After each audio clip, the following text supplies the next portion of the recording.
Всем привет! В эфире программа «Искусство войны». И сегодня мы расскажем вам об одном из самых легендарных образцов вооружения, который стал настоящим символом спецназа. Многие, наверное, уже догадались, что речь пойдет о знаменитом автоматическом пистолете Стечкина – АПС.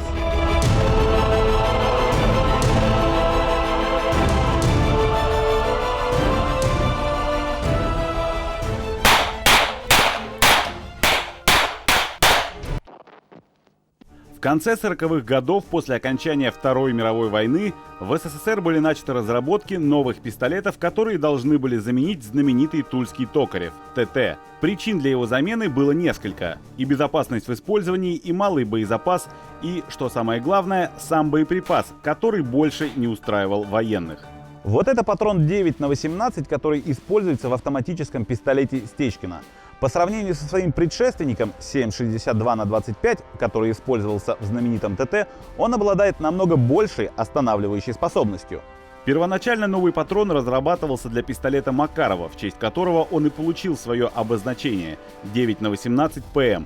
Однако впоследствии органично вписался и в концепцию Стечкина, который фактически должен был стать увеличенной версией Макарова. Перед конструкторами стояла задача создать пистолет, который работал бы по тем же принципам, но имел большую огневую мощь, увеличенные дистанции стрельбы и возможность вести автоматический огонь. Созданием нового образца занялся молодой оружейник Игорь Яковлевич Стечкин.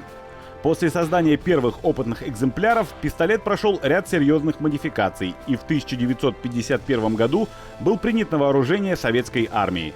Производство пистолета было налажено на Вятско-Полянском машиностроительном заводе. По своим качествам как пистолет он, конечно, превосходил и ТТ, и пистолет Макарова, которые, будем так сказать, находились на вооружении. Но, насколько я знаю, что пистолет Макарова был принят на вооружение примерно одновременно с АПС.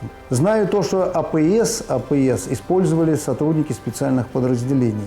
Автоматический пистолет Стечкина использует схему работы автоматики со свободным затвором. Ударно-спусковой механизм двойного действия. Пистолет имеет механический предохранитель, который также выполняет функцию переводчика режимов огня с одиночного на автоматический. Вооружать новым пистолетом предполагалось две основных категории военнослужащих. Первая – операторы боевых машин, работающие в стесненных условиях, летчики и танкисты. Им необходимо было компактное оружие, которое не мешало бы выполнять свои задачи в кабине боевой техники. Вторая категория – пехотинцы, которые уже имеют основное оружие, но оно достаточно тяжелое, габаритное и не подходит для ближнего боя. Это прежде всего гранатометчики, снайперы и пулеметчики. Ведь ни снайперская винтовка, ни гранатомет не позволят уничтожить противника, если он подобрался слишком близко. А носить с собой дополнительно тот же автомат Калашникова тяжело, как из-за веса, так и из-за габаритов оружия.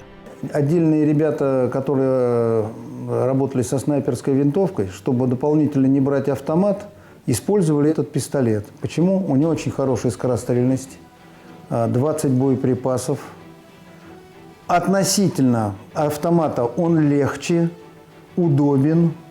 И поэтому отдельные снайпера его использовали, будем так сказать, как личное оружие. Конечно, всех, о ком было сказано выше, можно было бы вооружить тем же пистолетом Макарова, но его вряд ли можно было бы использовать в условиях полномасштабной войны, учитывая, что противник, скорее всего, был бы вооружен автоматическим оружием. Именно поэтому при создании АПС конструкторы заложили в него совершенно новую для пистолета функцию. Одной из отличительных особенностей автоматического пистолета Стечкина была возможность вести полностью автоматическую стрельбу. До его появления в Советском Союзе не существовало пистолетов-пулеметов компактного класса, поэтому в какой-то степени АПС был пистолетом уникальным. Темп стрельбы из пистолета 600 выстрелов в минуту. Такая скорость помогает отлично контролировать оружие, посылая в цель короткие и точные очереди по 3-4 патрона. При этом ствол не уходит в небо после первых же выстрелов. Стрельба очередями позволяла при необходимости создать высокую плотность огня и даже прижать к земле противника, давая стрелку возможность сменить позицию или обойти врага и уничтожить его.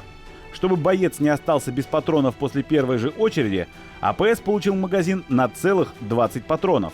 По сей день этот рекорд вместительности штатного магазина не побит ни одним пистолетом. Помимо увеличенного боезапаса и режима полностью автоматической стрельбы, АПС получил еще и удлиненный ствол, в результате чего выросли и общие габариты пистолета. Удлиненный ствол позволил значительно повысить точность и кучность стрельбы. Кроме того, как известно, длина ствола влияет на дистанцию стрельбы, и по этому показателю Стечкин значительно превосходил Макарова и мог прицельно работать на дистанции до 200 метров. Чтобы облегчить прицеливание на такие внушительные для пистолета дистанции, АПС получил и новый регулируемый целик, представлявший из себя барабанчик с делениями на 25, 50, 100 и 200 метров. В комплекте с АПС также поставлялась жесткая кабура, которая, кроме функции транспортировки оружия, могла также выполнять роль приклада, который, будучи пристегнут к пистолету, позволял стрелять из него на дальней дистанции, либо вести стрельбу очередями. У нас еще помимо деревянной кобуры была и кожаная кобура. Вот, поэтому тут уж сотрудник сам решал, как ему удобней. Но вот я знаю, что мы стреляли с деревянной кобурой. Ну, она хорошо подогнана, то есть, во всяком случае, на 100 метров мы попадали в фигуру спокойно. Одно из главных достоинств Стечкина – его фантастическая надежность, унаследованная еще от Макарова. Сегодня можно найти пистолеты, настрелявшие более 40 тысяч выстрелов, и при этом не имеющие никаких механических дефектов и ни разу не бывавшие в ремонте. Секрет весьма прост. АПС имеет минимальное количество деталей – всего 35. А чем проще, тем надежнее. По надежности это одно из лучших оружий. Одно из лучших оружий, которое, вот, например, я знаю. Оно сбалансировано. Да, оно немножко тяжеловато, но когда надо человека на 25 метров или там на 100 метров, очень хорошо работает. Без отказа. Вот я скажу со своей стороны, вот мы на полигоне когда работали, это безотказное оружие. Несмотря на свои впечатляющие ТТХ, судьба пистолета оказалась не самой простой. Через несколько лет после поступления на вооружение армия начала массово отказываться от АПС.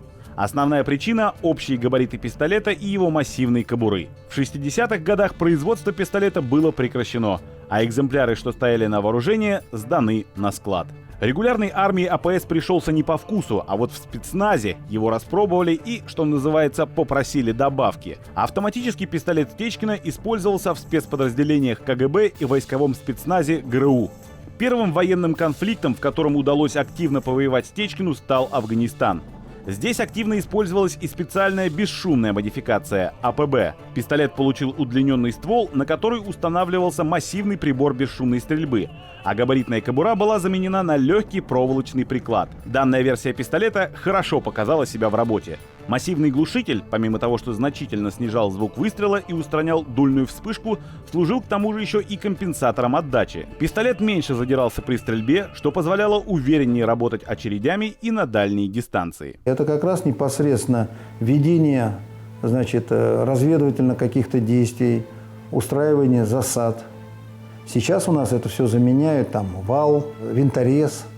А тогда как раз непосредственно в 60-е годы как раз использовался для ГРУ, для спецназа там любого армейского, там еще какого-то. Использовался как раз вот непосредственно Стечкина. А потом в России настали лихие 90-е, и по всей стране буйным цветом расцвела организованная преступность. Отряды милиции ОМОН и СОБР, созданные в то время для борьбы с ОПГ, нуждались в оружии, которое было бы мощнее табельного Макарова и компактнее автомата АКСУ. И вот тут-то вспомнили про АПС, который начали массово возвращать в строй со складского хранения. Автоматический пистолет Стечкина отлично вписался в боевые будни милицейского спецназа и стал надежным другом и товарищем могучих парней в черной униформе. С началом военных кампаний в Чечне уехал АПС и туда. Кстати, в условиях Кавказа пистолет оказался как нельзя кстати. Очень непростые климатические условия, которые при этом постоянно менялись, отлично продемонстрировали, насколько надежен и безотказен этот пистолет. Неважно, где работали спецы. Адресная операция в городе или поисковый рейд в горах, АПС продолжал исправно нести службу. Конечно, сегодня АПС уже сложно назвать лидером среди пистолетов. В первую очередь из-за маломощного, по современным меркам, боеприпаса 9х18, который не обеспечивает хорошего проникающего эффекта. С этим боеприпасом будет сложно бороться против цели, защищенной бронежилетом или шлемом. И все же, даже сегодня, несмотря на наличие более современных образцов вооружения, нельзя отрицать очевидных плюсов этого оружия. Впечатляющего боезапаса, скорострельности, большой дистанции стрельбы и его потрясающей работоспособности и надежности. Сегодня АПС состоит на вооружении практически всех силовых структур и армии. Он имеет за спиной славную боевую историю, в которой записано немало достойных побед.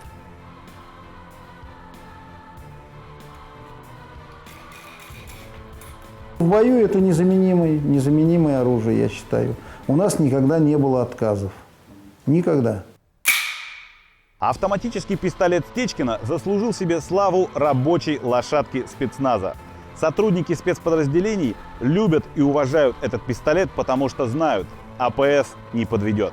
А у нас на сегодня все. Это было «Искусство войны».